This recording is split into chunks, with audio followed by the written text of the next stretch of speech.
All right, so this is my week 12 NFL power rankings. Let's get started. Starting off here, we're going to give our injuries. Not a whole lot of really important ones here. I do want to mention the Packers are going to be without Jordan Morgan. The Lions are going to be without Alex Maloney. Other than that, you guys can kind of look at this yourself.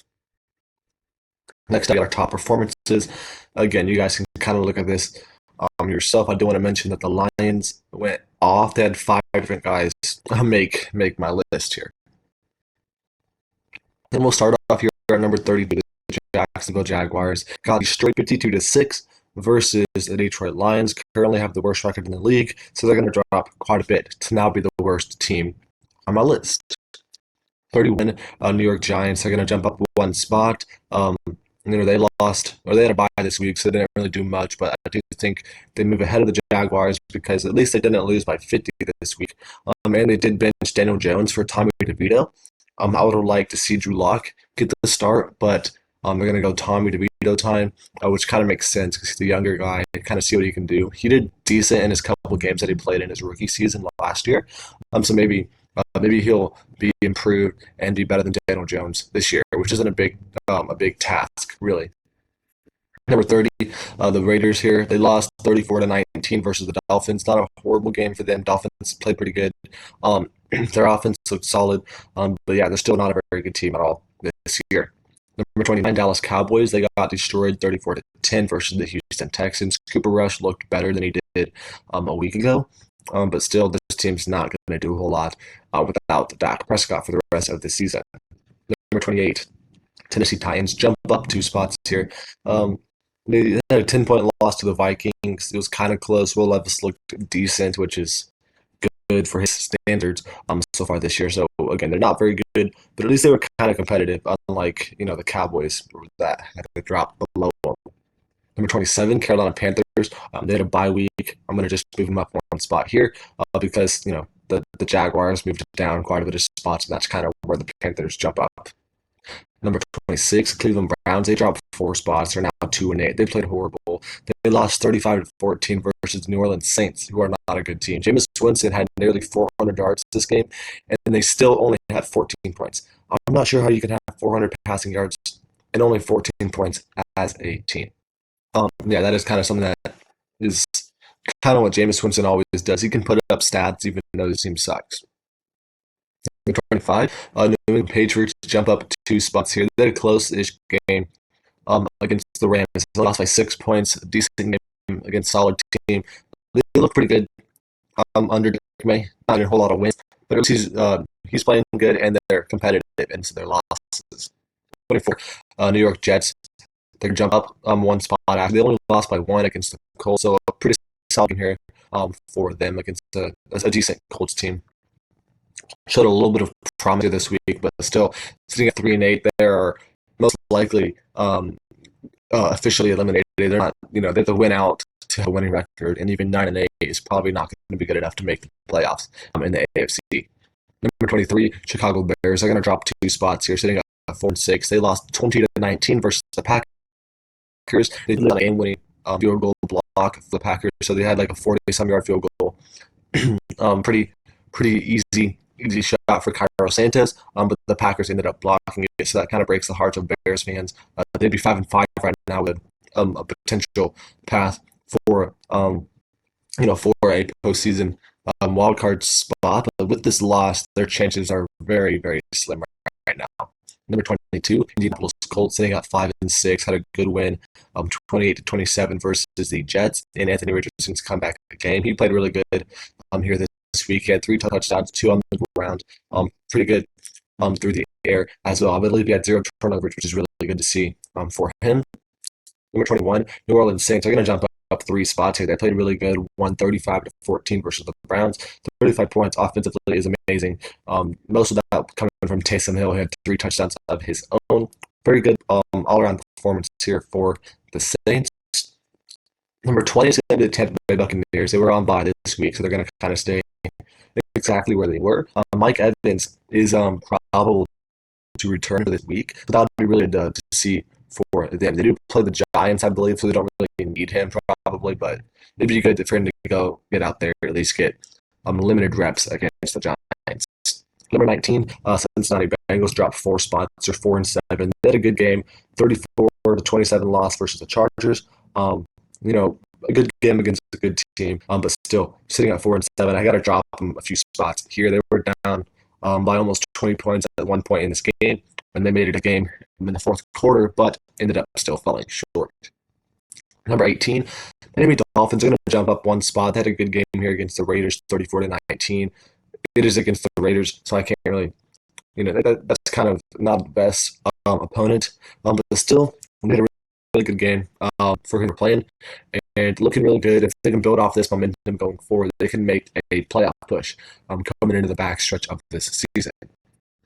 Number 17, Los Angeles Rams jumping up 1 spot. They had a good 28-22 victory over the New England Patriots. Currently 1 game back in their division, tied for second place, also technically tied for fourth. The Rams, Seahawks, and Niners are all 5-5. The Cardinals are 1 game up at 6-4. The NFC West is wide open. None of these teams are likely going to be able to make a wild card spot unless they get up to 10 wins, which they're sitting at 5-5 right now. 10 wins isn't very likely, but the division title certainly is. Number 16, Seattle Seahawks. Pretty good game. They beat the Niners this week 20-17. Obviously, again, like I just said, all these teams here, Seahawks, Niners, Rams, all 5-5. This is a very good win for Seattle against the division rival, because if they would have lost, they'd be sitting at 4-6, 2 games behind the Niners and the Cardinals. But now, since they won, again, they're only 1 game back from the first place in the division. It's going to be very interesting NFC West race to finish out this season. Number 15 is the Atlanta Falcons at 6-5. They dropped 3 spots here. They lost 38-6 versus the Denver Broncos. Very disappointing. I believe they have a bye this week, so hopefully coming out of their bye, they play a little bit better than they did against the Broncos. Number 14 is going to be the 49ers. So they did lose to the Seahawks, but I still have them a couple spots ahead of them. I kind of trust this team going forward more than I do the Seahawks. But still, a 20-17 loss in division to make them only 5-5 right now is not ideal for San Francisco, but they still have a lot of talent on their roster. I kind of believe in them to make a decent second half push, but it's still going to be an uphill battle for them in their division because they already lost to Arizona earlier in the season. Number 13, Denver Broncos moving up 3 spots, sitting at 6-5. They're in prime position to take that final wild card spot. It's kind of a battle between them and the Colts as of right now, but they're a game up on the Colts, so it looks good for Denver as it stands. 38-6 win versus the Falcons, who are a good team. It was a very impressive victory. Bo Nix was amazing in this game as well. Number 12, Green Bay Packers. They dropped 1 spot. They beat the Chicago Bears by 1 point, 20-19, on a game-winning blocked field goal. So a good win, but it wasn't a great performance. But still, you got a good win. They're sitting at 7-3, prime position to take one of those NFC wildcard spots. With only 1 game back from the Vikings and their division, so that is certainly not out of the question either. Number 11, Houston Texans going to jump up 3 spots. Absolutely obliterated the Cowboys 34-10. Very good win. Dominant performance. They're going to most likely lock up their division. They're 2 games up on the Colts. The Titans and Jags are nowhere near in conversation for that. So they should have a pretty solid path to take the division, but they'll most likely be the bottom seed out of all the division winners. Number 10 is going to be the Los Angeles Chargers, 7-3, going to jump up 3 spots after an impressive 34-27 win versus the Bengals. Like I said earlier, they were up at like 18 points, I believe, something like that, and then it ended up being a tied game in the last few minutes of the fourth quarter, but they still find a way to pull it out. The Bengals are a good team, even though the record does not show that. So this still is a very impressive victory for the Chargers, moving up to 7-3. They're going to be in prime position to take one of those top 2 wildcard spots. Right now, they're, I believe, the 5 seed, but it's most likely going to be the Chargers battling with whoever does not win the division between the Ravens and the Bengals for that top wildcard spot in the AFC. Number 9, Arizona Cardinals. They were on bye. They moved up 1 spot. Like I said earlier, all the other teams below them in their division are 5-5, but they did get a really lucky here with the Seahawks beating the Niners, because if the Niners would have won, they'd be tied at 6-4, and that's not what you want for Arizona. You'd like to see them right here with a little bit of a cushion between all of those teams. And that's exactly what they have right now. Number 8, Washington Commanders. They dropped one spot. They had an 8-point loss versus the Eagles, 26-18 on Thursday Night Football. That was kind of a weird game. It was a close game for the most part. Um, like through 3 quarters, it was pretty close. Then the Eagles pulled away in the fourth quarter to take a 16-point lead. Before the Commanders then drew back within 8. So the final score makes it look close. Um, you know, halfway through the fourth quarter, it wasn't close at all.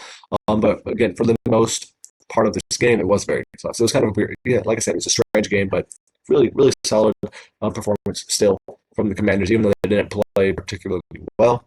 Sitting at 7-4 right now is perfectly fine for them. They're going to be battling with the Eagles again for their lead of their division. This was not a game you wanted to lose. Number 7, Minnesota Vikings at 8-2. They won 23-13 versus the Titans. Not extremely impressive victory, but they got the job done on multiple possessions. Their defense looked really good. Offense, again, you could have done it a little bit better, but overall, still a solid performance. They're sitting up, I believe, almost 2 games up in their division between the Packers. So that's going to be an interesting battle throughout the back half of the season. But right now, they are looking really good. Certainly to make the playoffs, and most likely going to lock up their division as well, as long as they don't have a disastrous end to this season. Number 6 is going to be the Baltimore Ravens. They're going to drop 3 spots here. They lost to the Steelers 18-16. It was 18-10. Scored a touchdown late, and then they missed a 2-point conversion to kind of tie the game up. Still a really solid performance offensively, not great. Defensively, they held the Steelers to 6 field goals, 0 touchdowns, but still lost the game doing that. So their offense needs to be improved. The Steelers have a great defense, but you still like to see a better performance out of the Ravens offense. But not a bad game. That's going to be. It would have been a very important game for their division hopes, because if they would have won this game, they would be the current lead of their division. But now they're going to be, 1.5 games back from the Steelers. With the Steelers having the current tiebreaker right now, so they're going to have to be very good in their division games throughout the rest of the season if they want a chance to take the lead on the Steelers in the division. But they're most likely going to be locked up a wild card spot regardless. So the division isn't necessarily that important because they will likely be in the playoffs either way. Number 5, the Philadelphia Eagles going to jump up 1 spot here after a good win, 26-18 versus the Commanders. Like I said earlier, it was kind of a weird game, but the Eagles needed this win to take sole possession here of their division. Very good performance here, and currently, like I said, they're locking up their division right now. Have a 1.5, kind of the similar situation between the Steelers and Ravens. The Eagles currently have a 1.5 game lead. As long as they don't blow it towards the back half of the season, if they do good in their divisional games, they will likely lock it up. And even if they don't win the division, again, they're likely going to be a playoff lock for a wild card spot as well. Number 4, Pittsburgh Steelers are 8-2. Again, same thing, like I just said. They had a good division win. Currently look very good win their division. If they don't win their division, they're still going to be a playoff team in the wild card, so it's not that big of a deal. But they've looked really, really good right now. The Steelers very well could be a 12-win team this season, which would be kind of crazy. Coming into the season, it would seem very crazy to say that, but it's a very real possibility right now. They're going to be the Chiefs. They're dropping 1 spot here. Still a top 3 team in my opinion. They're 9-1. Isaiah Pacheco is supposed to be back this week. They have other injury guys, Charles Omenihu, who could potentially be back. Not this week, but next week. They don't really need him this week against the Panthers anyway. So if they can get more healthy coming out of the next, realistically, this Panthers week is essentially another bye week for them. It should be. They should win this game with ease. Kind of just get some of those guys healthier. Get Isaiah Pacheco hopefully some limited action here this week. Kind of be a good game to kind of find their groove. Towards the back half of this season for them. They lost their first game, but still, they should be in prime position to take. I mean, they're in a really good position to still win their division and be the number 1 seed in the AFC. But losing to the Bills makes things complicated if they do lose another couple of games. This season, the Bills will likely be the 1 seed. Number 2 is going to be the Bills. They're 9-2. Good wins for the Chiefs, 30-21. They're going to win that division. They're going to lock up the division in the next 2 weeks, probably. No one else is even particularly close. And they closed in the gap between them and the Chiefs as the number one seed. If the Chiefs lose one more game, the Bills can win out. The Bills will be the number one seed. So that's going to be very important for, the postseason. Likely we'll get a Bills Chiefs rematch at some point. It happens almost every year in the postseason. And if the Bills can have that game at home, it's going to be a lot better than having to go on the road. Number one is going to be the Detroit Lions. Of course, they're number one last week. They won 52-6 versus the Jacksonville Jaguars. They absolutely demolished them. They did lose a linebacker, Alex Anzalone, to the IR, but they've had other injuries this year, and it hasn't really hurt them because they've just been so dominant on both sides of the ball, regardless of injuries that they might have. And that's going to be it for that. I'm going through my game picks here. I'm going to. Last week I was 10-4. Actually no, I got to fix that. Okay, yeah, sorry, I had to fix that. Last week I was 8-6. A total of 108-56 on the season, pretty good there. My lock of the week and upset of the week both hit. This week I got the Steelers over the Browns. Shouldn't be too hard. Chiefs Panthers shouldn't be too hard. Lions Colts shouldn't be too hard. Bucks Giants shouldn't be too hard. Dolphins over Patriots shouldn't be too hard. Texans over Titans shouldn't be too hard. Commanders over Cowboys shouldn't be too hard. Vikings over Bears could be a close game, but it really shouldn't be that hard either. Broncos over Raiders, lock of the week. Raiders suck. Broncos are pretty good. Niners Packers is my upset of the week. That's going to be a very, very fun game. It should be, at least historically. Niners Packers is a pretty good rivalry, and I hope we get a good game this week. Cardinals over Seahawks, a very important divisional game. I'm taking the Cardinals. It could go either way, but the Cardinals are coming off of a bye, so I'm going to take that into account and ride with them. Eagles over Rams could be a very close game as well. Rams have been pretty good the last few weeks. But I think the Eagles are just a better team. And the Ravens Chargers could be a very close game, kind of like the Bengals Chargers was just last week. But I think the Ravens are going to pull this one out. Going over our award races here, I'm not going to talk too much. I'm going to just talk about a couple guys from each one. Josh Allen took over Lamar Jackson for MVP.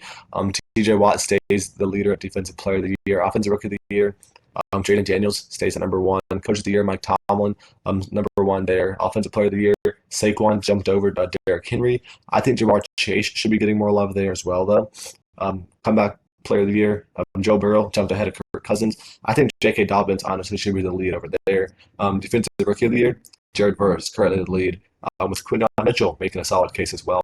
Other than that, you guys can kind of look at the depth of all these. But that is going to be it for this video. Thank you for watching. Make sure to check back next week for an updated Power Rankings list, and make sure to check out my NBA videos as well.